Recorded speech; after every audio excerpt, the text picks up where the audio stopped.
Hello बच्चों, welcome to my channel math circuit. आज हम लोग करेंगे question number 8 end of chapter 1 exercise. अब आप देखिए इसमें क्या गिवन है। इसमें गिवन है using the origin as one vertex plot the vertices of a right angled isosceles triangle. ठीक है, तो इसमें कहीं कोई पॉइंट नहीं दे रखा है, सिर्फ एक वर्टेक्स जो है हमें क्या लेना है, वो ओरिजिन लेना है। ठीक है, तो अगर हमने यहाँ पे ये ओरिजिन ले लिया, ये वन वर्टेक्स है और आइसोसेलेस राइट एंगल ट्रायंगल, तो आपको पता है ना कि आइसोसेलेस क्या होता है, the triangle which has two equal sides. तो अगर हम एक साइड लेते हैं 4 यूनिट, तो हमें दूसरी साइड भी क्या लेनी होगी, 4 यूनिट ही लेनी होगी।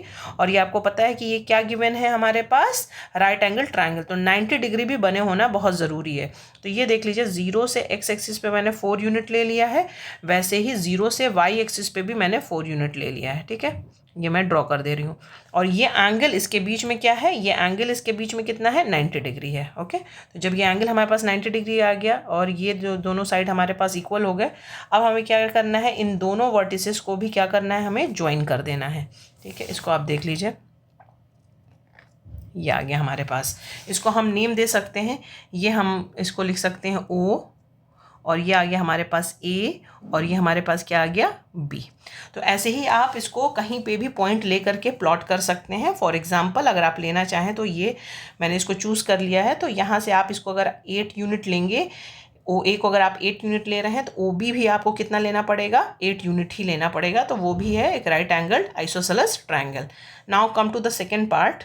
An isosceles triangle with one vertex in third quadrant and the other in fourth quadrant, ये हमें लेना है। और एक हमारा वर्टेक्स कहाँ पर गिवन है, ये हमारा वर्टेक्स क्या गिवन है, ओरिजिन गिवन है। ओके, लेट अस सी कि कैसे प्लॉट करना है। यहाँ देखिए मैंने कार्टेशियन प्लेन ड्रॉ कर रखा है। ओके, तो यहाँ पे जब हमें एक वर्टेक्स इसका क्या लेना है, ओरिजिन, मतलब ये आ गया हमारे पास 0 0, इसको हम O से रिप्रेजेंट कर सकते हैं।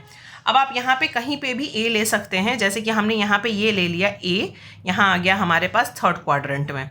ठीक है, तो इसका अगर आप कोऑर्डिनेट लिखते हैं तो इसका कोऑर्डिनेट क्या होगा, मैं इसको शो कर दे रही हूँ। ये कोऑर्डिनेट इसका हो जाएगा -4 -3। थर्ड क्वाड्रेंट में तो दोनों निगेटिव होंगे, ये पॉइंट A हो गया। तो इसकी मिरर इमेज हमें लेनी पड़ेगी अलोंग y एक्सिस, क्योंकि थर्ड क्वाड्रेंट में कोई भी पॉइंट है तो उसकी मिरर इमेज कहाँ बनेगी, फोर्थ क्वाड्रेंट में बनेगी। तो हमें दूसरा पॉइंट कहाँ लेना है, फोर्थ क्वाड्रेंट में ही लेना है। तो ये हम ले लेंगे यहाँ पे B। अब आप इसके कोऑर्डिनेट्स लिख लीजिए। तो इसके कोऑर्डिनेट्स क्या हो जाएंगे हमारे पास, इसके कोऑर्डिनेट्स हो जाएंगे 4, -3। ठीक है, अब इसको ऐसे क्यों लिख रखा है हमने, इसको ऐसे लिखने का मकसद ये है कि हमारे पास डिस्टेंस जो आएगा वो सेम आना चाहिए, O से A का भी और B का भी। तो इसको आप देख लीजिए कि कैसे ये सेम आएगा। अगर हम इसको ड्रॉ करते हैं यहाँ से O से A, ये पॉइंट आ गया, फिर हमें ड्रॉ करना है A से B और फिर O से B। तो ये अब आप देखिए कि ये आइसोसेलेस ट्रायंगल है या नहीं है। तो इसके लिए हम क्या फाइंड आउट कर लेंगे, इसके लिए हम पहले फाइंड आउट कर लेंगे OA। तो OA कैसे निकालेंगे, OA हम फाइंड आउट कर सकते हैं यूजिंग डिस्टेंस फॉर्मूला। तो इसके लिए आप देख रहे हैं एक जो कोऑर्डिनेट है वो क्या है, 0 0 है। इससे जब आप माइनस करते हैं A के कोऑर्डिनेट को, तो डायरेक्ट हम इसको लिख सकते हैं। इसके लिए आप फॉर्मूला देख लीजिए, x² + y²। अगर एक कोऑर्डिनेट 0 0 तो ओरिजिन से किसी भी पॉइंट का डिस्टेंस आप डायरेक्टली लिख सकते हैं √(x² + y²), अगर ये पॉइंट x और y है। तो अब आप यहाँ पे देखिए, हमें इसको क्या लिखना होगा, ये आ जाएगा -4² + -3²। तो इसको अगर आप सॉल्व करेंगे तो ये आ जाएगा 16 + 9 विच विल गिव यू √25। ये कितना आ गया हमारे पास, 5 यूनिट आ गया। वैसे ही हम OB भी निकाल सकते हैं यहीं पे। तो ये मैं आपको क्या बता रही हूँ, ये मैं जो लिख रही हूँ ये रीज़न है। किस चीज़ का रीज़न है, ये रीज़न है कि ये एक आइसोसेलेस ट्रायंगल क्यों है। वैसे आपको रीज़न देना नहीं है इस क्वेश्चन में, आपको सिर्फ प्लॉट करना है। ये मैं आपको एक्सप्लेन कर दे रही हूँ, अगर आप लिखना चाहें तो नोटबुक में लिख सकते हैं। तो इसके लिए क्या आ जाएगा, O से निकाल रहे हैं हम डिस्टेंस B का, तो ये आ जाएगा x² + y²। तो हमारे पास x कितना है, 4 है, और y कितना है, -3 है। तो ये डायरेक्ट हम इसको लिख लेते हैं -3²। ऊपर मैंने फॉर्मूला आपको बता दिया है। हम इसको चेक कर रहे हैं कि whether it is an isosceles triangle और नॉट। तो what you got over here, you can get कि OA और OB ये दोनों क्या हैं, ये दोनों इक्वल हैं। तो what does it mean, it mean triangle OAB या AOB is an isosceles triangle. So this is done. Question number 8. What it says in question number 9, the following table shows the coordinates of points S, M and T. In each case, state whether M is the midpoint of the segment ST and justify your answer. तो पहले तो आप ये समझ लीजिए कि midpoint क्या होता है. ये अगर हमारे पास एक लाइन सेगमेंट ST है और इसका जब हमें मिड पॉइंट निकालना है M, इसका मतलब क्या होगा, SM is equal to MT. ये आपको याद रखना पड़ेगा. मिड पॉइंट का क्या मतलब होता है कि वो बिल्कुल पॉइंट कहाँ है, बीच में है लाइन सेगमेंट के. तो मिड पॉइंट मीन्स इसको हम क्या लिख सकते हैं, SM is equal to MT. तो हम यहाँ पे क्या यूज़ करेंगे, हम यहाँ पे डिस्टेंस फॉर्मूला यूज़ करेंगे और बताएंगे कि SM और MT इक्वल हैं या नहीं हैं. इस पार्ट में हम SM को कैसे निकालेंगे, बाय यूजिंग डिस्टेंस फार्मूला. तो SM की वैल्यू जब हम निकालेंगे, you know the distance formula, under square root, पहले इसके एक्स कोऑर्डिनेट का डिफरेंस निकाल करके हम क्या करते हैं, उसको हम स्क्वायर करते हैं. तो ये आपके पास 0 + 3 मैंने क्यों लिखा है कि क्योंकि 0 माइनस ऑफ -3 विल बिकम +3, और ये आ गया हमारे पास 0 - 0. ओके, तो ये हम निकाल सकते हैं यहाँ से SM के लिए. ये आप देख रहे हैं कि ये हमारे पास क्या हो गया, ये तो हमारे पास 0 ही हो गया, और ये 3 स्क्वायर हमारे पास क्या आ गया, 9. तो इसका square root of 9 is 3 unit. वैसे ही हम फाइंड आउट कर सकते हैं MT या TM, जो भी आप लिख दें इसको. तो ये आ जाएगा square root of x coordinate को माइनस करिए तो 3 - 0 होल स्क्वायर, और वही 0 - 0 होल स्क्वायर. तो ये कितना आ जाएगा, again you will be getting here 3 square plus 0. 0 क्या होता है हमारे पास, 0 स्क्वायर इज 0. तो ये आ गया square root of 9, that is what, 3 unit.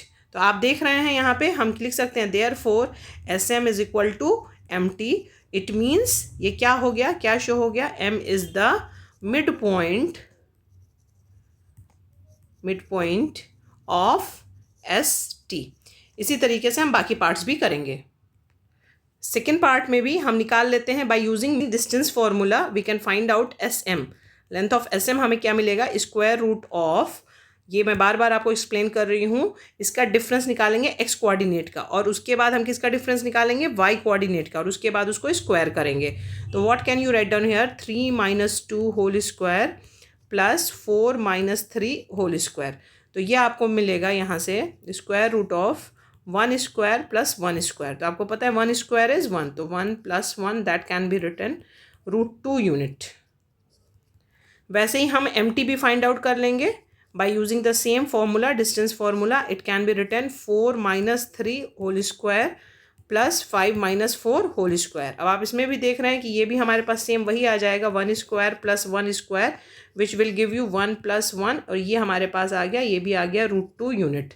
तो यहाँ पे भी हम क्या लिख सकते हैं, therefore SM is equal to MT, which shows that M is the mid point of ST. Mid point. तो इसको हम फिल कर सकते हैं. फर्स्ट और सेकेंड पार्ट में हमने दोनों में यस निकाल लिया है. Reason for your answer, by using distance formula. By using distance formula, दोनों में हमारे पास क्या है, सेम रीजन है. अब आ जाइए थर्ड पार्ट पे. Again by using distance formula we can easily find out the value of SM, square root of, अब आप ये देख लीजिए एक्स कोऑर्डिनेट 0 0 है, ठीक है, तो 0 - 0 होल स्क्वायर, इसको नहीं भी लिखेंगे तो कोई फ़र्क नहीं पड़ेगा. Y coordinate 5 - 0 whole square. तो what you will be getting here, ये 0 तो हमारे पास 0 हो जाएगा, तो ये आ जाएगा 5 square. 5 square can be written as 5 unit.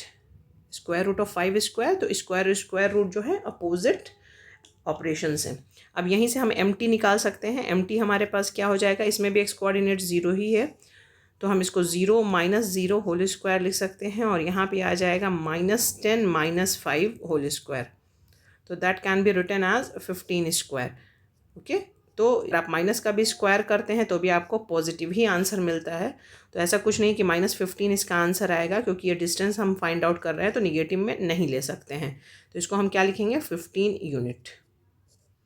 Okay तो इसमें आप क्या देख रहे हैं कि ये इक्वल नहीं है, since S M is not equal to M T, therefore M is not the mid point of S T.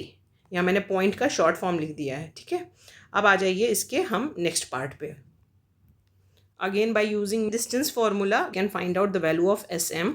It is, अब ये देखिए एक्स कोऑर्डिनेट 0 और -8 है, तो इसको हम लिख सकते हैं 0 माइनस ऑफ -8 विल बिकम +8, तो ये आ गया, और ये -2 एंड -7 स्क्वायर। अब इसको अगर आप सॉल्व करेंगे तो आपको क्या मिलेगा, ये आपको मिल जाएगा 64 प्लस ये कितना हो जाएगा, ये हो जाएगा -9 स्क्वायर इज़ 81। अब इसको जब हम सॉल्व करेंगे तो ये हमें मिलेगा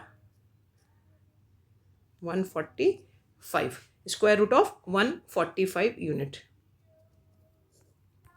ओके अब वैसे ही हम एम निकाल सकते हैं। एम हमें क्या मिलेगा, आप इसको फाइंड आउट करिए, तो 6 - 0 whole square plus -3 minus of -2 will give you +2। Okay तो ये हमारे पास क्या आ जाएगा, 6 स्क्वायर इज़ 36, और ये यहाँ से आ गया 1 स्क्वायर इज़ 1, -1 आएगा तो -1 स्क्वायर इज़ 1, तो ये आ गया स्क्वायर रूट ऑफ 37 यूनिट। तो अब आप यहाँ पे क्या देख रहे हैं, तो हम लिख सकते हैं यहाँ S M is not equal to M T. तो जब इसके इक्वल नहीं है तो we can write down therefore M is not the mid point of S T. तो चारों पार्ट में हमने देख लिया क्या लिखना है। दो में तो हमने येस और येस लिख रखा है, लेकिन ये दोनों क्या है, no, it is not the mid point. तो ये भी हमें कैसे, रीज़न हमें कैसे मिला, बाय यूजिंग डिस्टेंस फॉर्मूला। अब हमें लास्ट में इसमें क्या बताना है कि when m is the mid point of S T, जहाँ पे ये इसका मिड पॉइंट है, तो क्या हमें कोई कनेक्शन मिल रहा है coordinates of m, s and t के बीच में।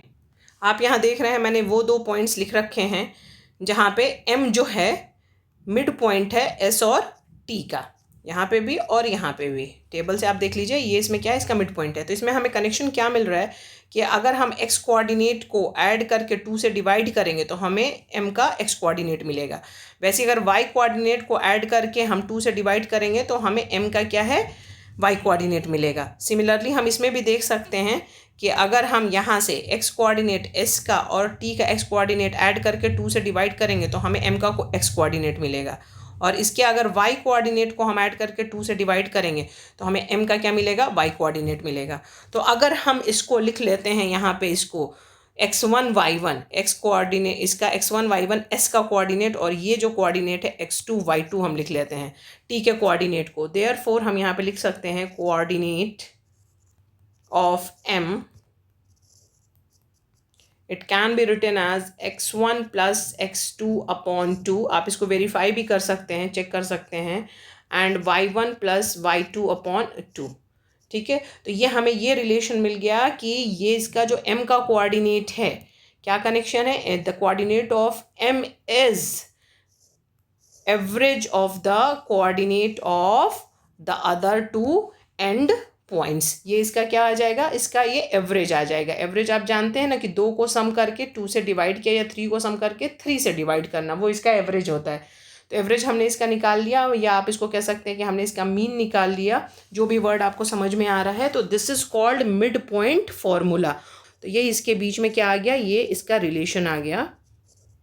This is called mid point formula. The coordinate of, we can write down it, the coordinate of m means ये मिड पॉइंट है, is the average of coordinates of end points of the line segment। तो यही हमें relation इसमें find out करके बताना था। Now it is done. Question number 9। आप लोग चैनल को सब्सक्राइब कर दीजिए, वीडियो को लाइक और जितना हो सके उससे ज़्यादा शेयर करिए।